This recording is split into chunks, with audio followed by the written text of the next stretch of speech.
emyaka 19 ekisaakaati kitegekebwa wansi w'emiramwa egy'enjawulo.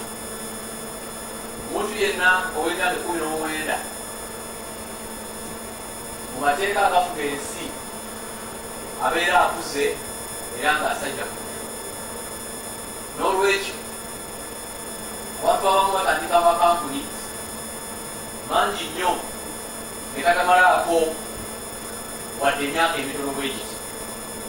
Naye ekisaakaati okweza emyaka 19 gabadde maanyi gammwe, gabadde maanyi ga buli omu ataddeyo ettaffaali okulaba nga tusimba eggwanga lyaffe okutuuka wano olwaleero. Mwebale nnyo, mwebale ddala. 2026 ennaku z'omwezi 3 okutuuka nga ennaku z'omwezi 17 lwe tugenda okubala ekisaakaate ku ssomero erya Omuzidale wali ekayaaza. Tutogoza ekisaakaate ekyo wano olwaleero. Nsaba buli ali eyo okutegeera nti ekisaakaate ky'omwaka guno kiri ku nsibuko ya bumalirivu okweyamba obutula mu kutebenkeza obwongo. Tugamba okutebenkeza obwongo, buli omu ayinza okiwa ebbala ery'enjawulo, naye abantu bangi bemulaba bakola emirimu egy'enjawulo nga kyebakola kisinzira ku butebenkevu bwa bwongo bwabwe. Era obutebenkevu bw'obwongo bwe bufuwadde abantu ab'enjawulo bemulaba abakola ebintu ebizimba eggwanga.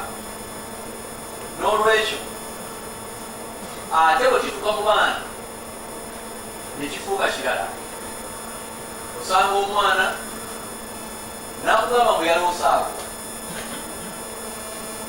osanga omwana ng'amegeta amanyi, n'osanga omwana atambula ayogera yekka, n'osanga omwana owakagulira engati ng'atambula asamba amayinja, n'osanga omwana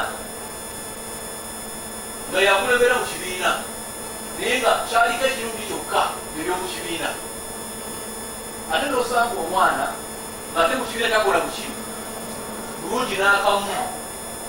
Neweebuuza nsonga ki n'omuwa kookinga ey'amaanyi, n'otamuwa mmere, n'omugyako essiku, n'omugamba ensonga ez'enjawulo ezigezaako okubuusa bukulu, nga gw'omuzadde tomanyi nsonga etawanya ki, etawanya omwana oyo. N'olwekyo ebintu bingi nnyo tulaba mu baana nga biva ku butebenkevu bwaki bwa bwongo. Obwongo bwabwe bulina embeera gye buyitamu ey'okufuna amakubo amampimpi ag'okuddamu. N'otuma omwana ekikopo n'alema ekijiiko, embeera eno eyinza okuba ereetebwa butebenkevu bwaki bwa bwongo. Omwana alina embeera gy'ayitamu gy'atasobola kugamba nga maama, gy'atasobola kugamba musomesa, naye nga ye agikwata n'addamu ebintu eby'enjawulo. Lwoba olaba tulina abaana bangi kati abato naye nga balina nabo okukabirirwa. Mwana omuto naye nga alina situesi nobaba bakalonya fiizi walina buli kimu, lwaki ate olina ki okukabirirwa. Yembeera ya mental health. Kyoba olaba NDF okuteekateeka ekisaakaati etunuulira embeera eri mu bantu neyeebuuza nti omulundi guno kiki kyetulina okukwatako nga tuzingira ku mpagi y'obuntu bulamu okulaba nti abantu bavuunuka ebizibu eby'enjawulo. Kati omulundi guno ensonga esinga y'obunene bwe butebenkevu bwaki bw'obwongo. Naye ate nga okusobola okumala obutebenkevu bw'obwongo omuntu oyo alina okuba n'obumalirivu. Kisinga okwewuunyisa kiri kimu nti obutebenkevu bw'obwongo okumalawo, oyo yennyini alina embeera eyo yalina okukola ekinene okutuusa ku mbeerayo. Omuntu ayita mu kabirimu mu mbeera enzibu, eddagala erisinga obulungi erisobola omuwonya amalagala amalala oba eddagala eddala liweweeza, naye eddagala lireeta okuwona okuba namaddala kulimuko yennyini ayita mu mbeera eyo.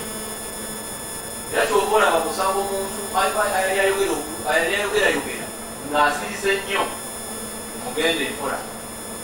Ate akayogera nnyo naye mugende ki mpola, kubanga embeera ekyuse kiyinza okuba kiva ku mbeera ye ey'obutebenkevu bwaki bw'obwongo. Awo n'Abagenzi Foundation ngeyita mu kisaakaati tufunye ebizibu bino ebingi wegambira tuvunuse tutya embeera eno, era tuyambye tutya eggwanga okuva mu mbeera eno ng'ate tutunulidde abaana abali wakati w'emyaka 6 ne 18.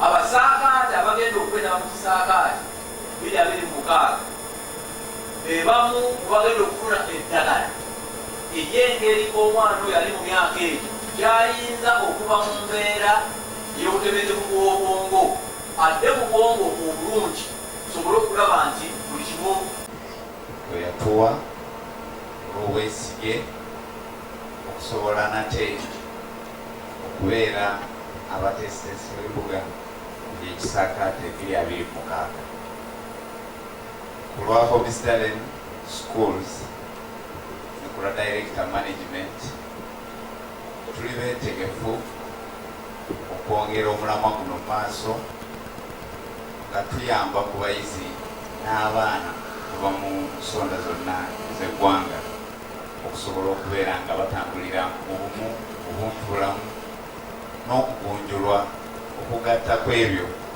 amasomero ge gasobodde okubateekamu.